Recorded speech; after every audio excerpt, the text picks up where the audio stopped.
শুভ সকাল। দেখুন, গুঁড়া থেকে লাউয়ের চারাটা উঠে গেছে, কিন্তু আল্লাহর কি কুদরত, এখনও বেঁচে আছে এবং অনেক সতেজ আছে। আর সবচেয়ে মজার ব্যাপার হইল, দেখেন, একটা ছোট্ট লাউ, এটা যে বেঁচে থাকবে আমি চিন্তাও করিনি। আসলে আমি নিয়মিত একটু একটু করে যত্ন করছি।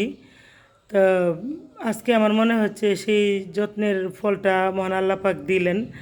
আসলে সব জিনিসই ধৈর্য এবং পরিশ্রমের সাথে করে গেলে ইনশাল্লাহ আমরা ভালো ফলাফল পেতেই পারি।